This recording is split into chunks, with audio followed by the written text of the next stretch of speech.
Oke, langsung aja melanjutkan ya. Maaf keputus karena battery.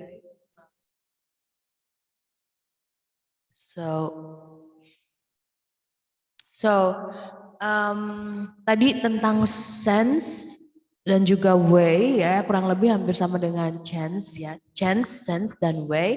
Um, di sini ada beberapa apa namanya? Mereka dimasukkan di sini atau mereka dibahas khusus di sini karena sering banget keluar memang chance, sense dan way ini. So, chance sekali lagi itu bisa bermakna kesempatan maupun kemungkinan, sedangkan sense itu bisa bermakna nalar atau juga bermakna feeling atau perasaan. Sedangkan way itu bisa bermakna cara atau metode dan juga way manner ya. Manner itu apa namanya perilaku gitu. Jadi funny way atau sikap gitu ya, bisa dimaknai dengan sikap atau cara. Nah, ada juga of plus ing, usually follows no, every, the soul, atau slightest. Nah ini bisa dilihat di sini. Apa namanya? Of plus ing, ya kalau tadi kan yang mengikuti chance, sense, dan way itu of plus ing. Nah ada juga of plus ing itu mengikuti no, ya misalnya no intention of lending. Nah, tadi di dalam contoh di situ ya, I have no intention of lending. Nggak punya niatan atau nggak punya kemauan untuk meminjamkan Dan any more money. Meminjamkan pada Dan uang lagi-lagi gitu kan. Terus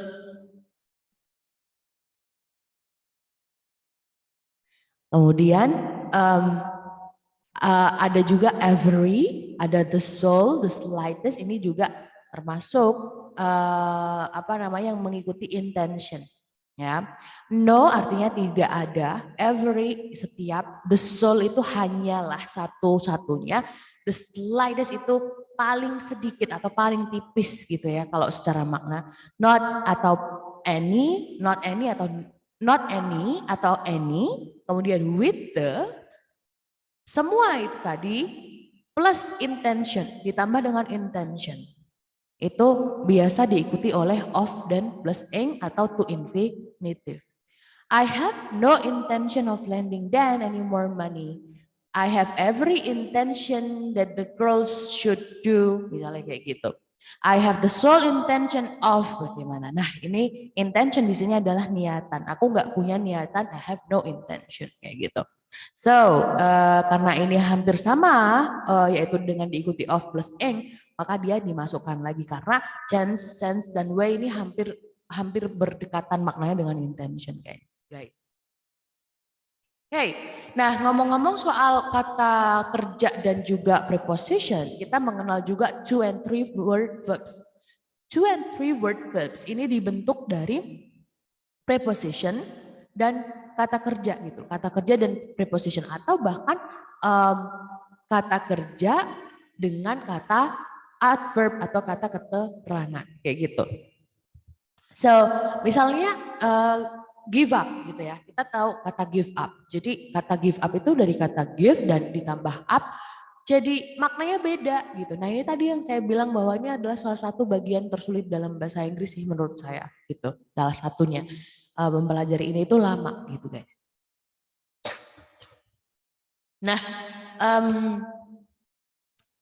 terus keterangan di A adalah the meaning of some verbs commonly used with particular preposition is often different. Nah, ini tadi yang sudah kita bahas. Seringkali berbeda from the meaning of their separate parts.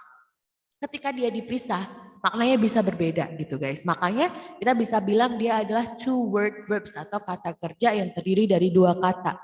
Go over, let out, ya dan sebagainya. Ada juga bahkan three word verbs guys. Ya, three word verbs biasanya pakai adverb dan juga preposition. Misalnya go through with, to live up to get up to, dan kayak gitu. These two and three word verbs sometimes called phrasal verbs. Jadi disebut phrasal verbs atau kata kerja yang berbentuk frase. Keterangan di B adalah two word verbs kebanyakan itu intransitif atau tidak memerlukan objek, misalnya grow up, came to, terus fall through dan sebagainya. Itu dia tidak membutuhkan objek. Sedangkan beberapa two words verb bisa juga transitively or intransitively. Jadi bisa juga bersifat transitif maupun intransitif dengan beberapa makna. Kalau kebanyakan dari mereka intransitif tapi tidak semuanya kan. Nah, tapi apa namanya di sisi lain bisa juga transitif dan intransitif namun maknanya sama. Misalnya I'll call back later sama I'll call you back later. Ini kan tidak mengubah makna guys gitu. And then yang C ini adalah kebanyakan dari transitive two word verbs atau kata kerja yang membutuhkan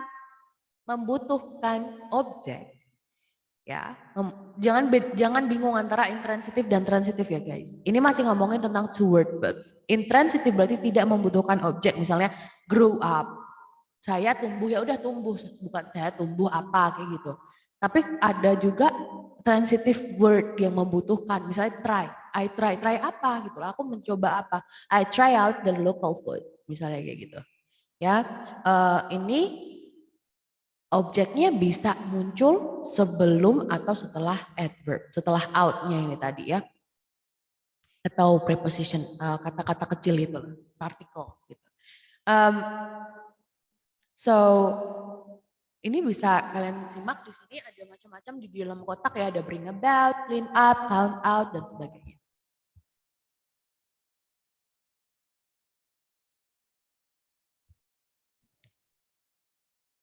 Nah, however, kalau objeknya itu sebuah kata ganti ya guys, perhatikan di sini.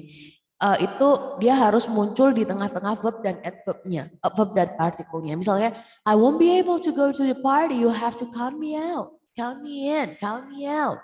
Nah, me-nya itu di tengah, take me out, misalnya gitu. She had to clean the kitchen up. Nah, kayak gini. So we prefer to put the object after the verb when the object is long. Kalau objeknya terlalu panjang, maka bisa di belakang aja, gitu. She had to clean the kitchen up, ya, atau clean up the kitchen juga boleh. Cuman kalau yang modelan she had to clean up the mess in the kitchen, ya, itu karena kepanjangan, mending up-nya itu nggak bisa jauh-jauh dari clean gitu loh. So mending the mess in the kitchen-nya di belakang aja, kan gitu. Ya. Ini adalah beberapa two words verbs dan ada juga tell ya. The object comes between the verb and the adverb. Nah, objeknya di dalam kata-kata transitive two word verbs ya. Ini di antara verb dan adverb ya. Ini melanjutkan dari yang C tadi ya. Jadi kalau ini tadi hampir sama ya sebenarnya. Try the local food out. Ini tell the twins apart. Nah kayak gitu. Ini hampir sama sih. The object can come before or after the verb. Nah ini kalau ini harus di antara kata kerja dan adverb. Lanjut, with some transitive two word verbs, the object follow the preposition. Nah objeknya langsung mengikuti preposition. She takes after her mother. Nah ini transitive two word verbs yang objeknya langsung mengikuti preposition, tidak di antaranya. Oke, bukan she takes after, she takes her mother after. Ini kurang tepat. Jadi memang ada beberapa kata kerja yang dua kata ini. Ini tuh bisa diselipin ya objeknya, bisa juga nggak boleh gitu loh. Kayak misalnya account for, act on, approve on. Jadi kalau kalian mau pakai seperti ini untuk tulisan misalnya gitu ya, better cek dulu ya, cek dulu. Ini kira-kira pantas nggak sih diselipin di tengah gitu. Kayak pengen sound more bule gitu, cuman buat apa juga kalau ternyata salah gitu kan. Nah, it's better for you to check dulu lah ya di internet apakah ini benar dipakai penggunaannya betul atau perlu dirubah gitu ya. Nah, yang terakhir adalah with most three word verbs, the object goes after the preposition. biasanya kebanyakan objeknya itu ada di belakang. Jadi kalau 3 kayak gini kan bingung ya, mau nyelebin di mana. Jadi mending di belakang aja deh gitu. Namun ada juga yang objeknya immediately after the verb. Misalnya pada kata-kata ini, do out of, help on with, let it on, put down as, dan juga talk out of. Ya, misalnya she tried to talk me out of the plan kayak gitu. Memang ribet guys, tapi ya inilah bahasa Inggris. Harus dikenalkan kayak gini. Nah, kita masuk ke unit 95, hampir selesai ya. Ada pembahasan tentang there is dan there was.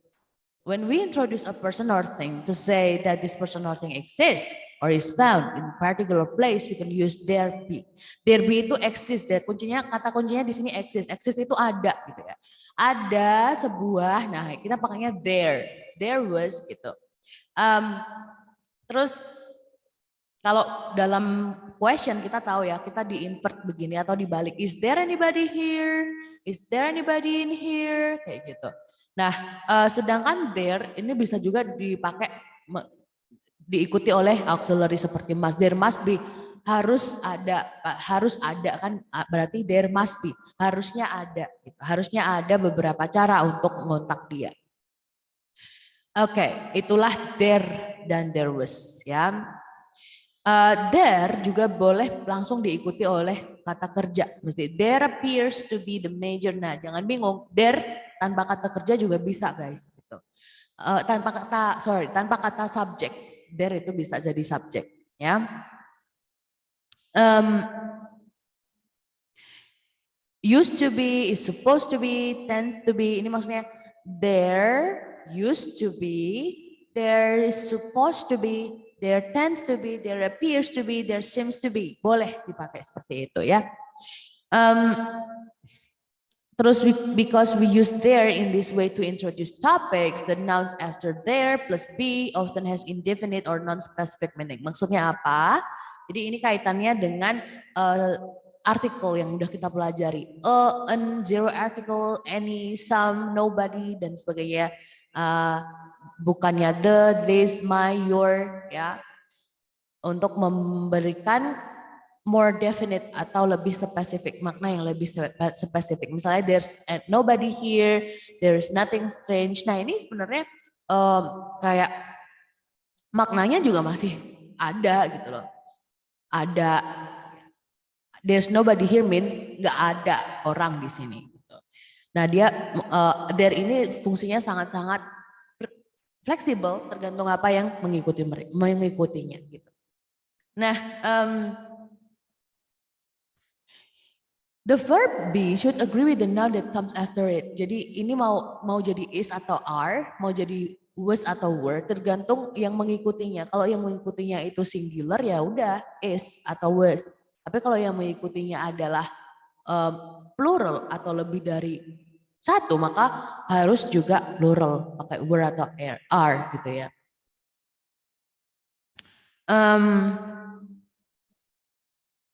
However, in informal speech, dalam speech yang tidak formal, we sometimes use theirs before a plural noun. Kadang-kadang orang latahnya ya, ada beberapa apel di meja. Nah itu para bule juga pakai there ini.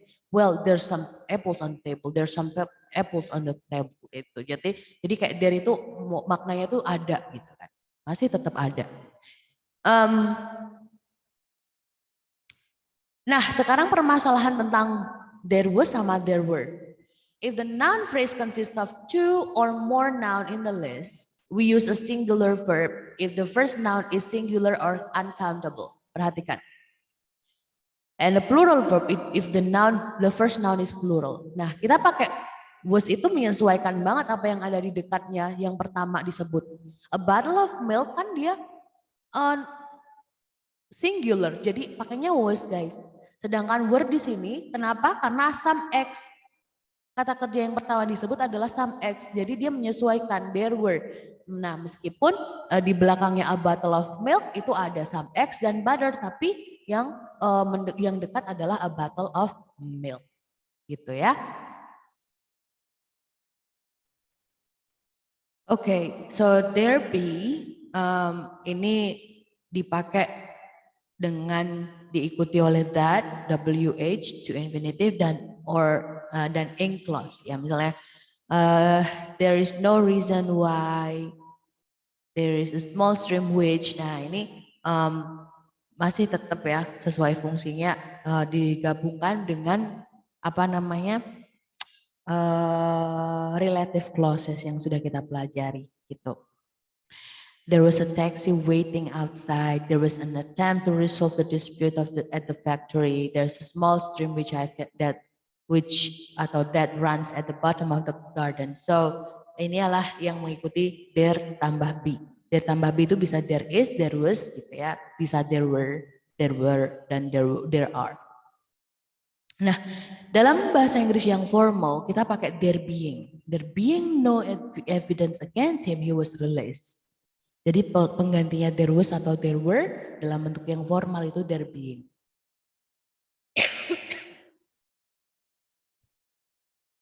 Nah, kemudian tentang it, kalau tadi tentang there, ini it juga menjadi pembahasan bahwa yang terpenting yang pertama adalah we can use an introductory it at the beginning of the sentence. Ini kita semua udah tahu ya bahwa dalam memulai kalimat sebagai introductory itu kita pakai it. It is very good for you to drink milk, misalnya kayak gitu. It is very good for you to focus on studying, misalnya gitu. So, it di sini dalam situasi pertama bintang ke-1 ya, to place long or grammatically complex sentence element at the end, ya. Biasanya dia untuk menempatkan kalimat yang punya grammar yang kompleks di belakang gitu. Makanya pakainya it is illegal to drive without a license. Bukan to drive without a license is illegal. Nah, it ini sebenarnya kadang-kadang nggak mengacu pada pengganti kata benda tertentu, guys. Tapi it di sini adalah permulaan dari kalimat gitu ya. Yang kedua, bintang yang kedua adalah to focus attention on something by putting it at the end. Ya, jadi kadang-kadang kan harus ada mukadimah dulu ya, pembukaan dulu supaya kita lebih concern atau lebih memperhatikan yang di belakang. Misalnya, oh, it's really magic that I was saved in that accident. Gitu. Ini sangat-sangat magic sih, ajaib banget sih. Allah itu ngasih saya selamat di kecelakaan itu. Nah, jadi apa yang penting itu di belakang, makanya dikenalkan sama it dulu gitu loh guys ya. Terus yang B itu tentang it masih ya. Nah, apa yang penting yang B ini kita pakai introductory it plus be plus adjective noun, but other patterns with in introductory it are possible. Jadi masih juga yang lain itu mungkin memungkinkan, misalnya it tambah verb langsung gitu ya. It helps to lie down. Ya, it helps to lie down. Akan sangat membantu. Nah, it di sini tuh sebenarnya enggak mengacu pada siapa-siapa, tapi dia cuma permulaan kalimat aja. Jangan dikata kalau kenapa sih ini ada it, padahal kan di situ kan enggak ada objek yang disebutkan yang mengacu pada it itu gitu. No, it di sini hanya sebagai introductory guys, ya. Jadi jangan bingung tentang itu. Lanjut yang C, we don't usually use an it, ya. Kita nggak pakai it kalau apa? As an alternative to a noun as subject. Jadi sebagai alternatif pada kata benda sebagai subjek. Misalnya their success was unexpected. It was unexpected their success. Nah ini nggak match, nggak enak dibaca gitu ya. So nggak selalu seperti itu guys, nggak selalu bisa jadi introductor yang bagus. Nah makanya dikatakan di sini pengecualiannya adalah ketika ada kata benda dalam subjeknya itu nggak bisa diganti it begitu. However, in informal context, dalam konteks yang informal atau tidak formal, sangat-sangat umum in order to give special emphasis to the information immediately following it. Nah ini masih sama dengan yang atas tadi bahwa mau memberikan special emphasis atau penekanan yang khusus untuk klausa yang ada di belakangnya. It tastes really good, this new ice cream, kayak gitu, ya. That's really good, this new ice cream kayak gitu. Jadi special emphasis-nya adalah bahwa es krimnya ini es krim yang baru dia rasain. Also to place a longer noun phrase at the end in order to focus attention on it, gitu kan. It's ridiculous all the bureaucracy involved in running a school these days. Nah, it's di sini lagi-lagi dia sebagai mukadimah atau introductory. Oke, begitu ya. Nah, ada bagian 2 juga. Ini mudah-mudahan bisa disimak lebih lanjutnya.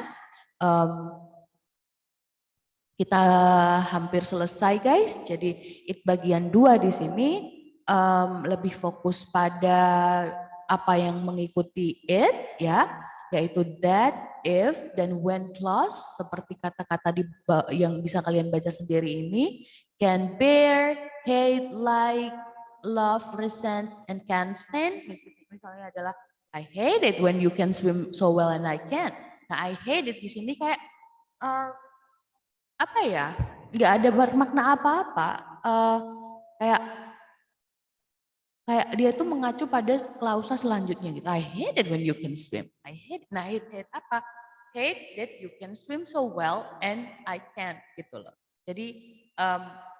Jadi dia langsung diikuti oleh klausa selanjutnya yang memperjelas it-nya itu apa gitu.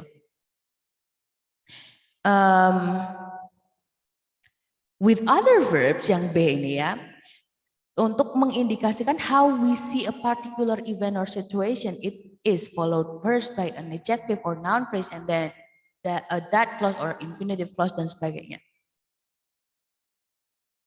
Nah, ini it berinteraksi dengan adjective atau noun phrase ya, and then that clause or infinitive or to infinitive clause. Misalnya gini, officials said they believe it unlikely that any lasting damage. Ya, it is unlikely atau it unlikely. Nah, it di sini lagi-lagi dia sebagai kayak pelengkap gitu aja sih guys ya. We use live or o with it. We can use to somebody plus to infinitive after it. Don't bother to arrange anything, just leave it to me to sort out. Ya, jadi dia kayak untuk kata-kata leave dan o, ya, leave itu meninggalkan atau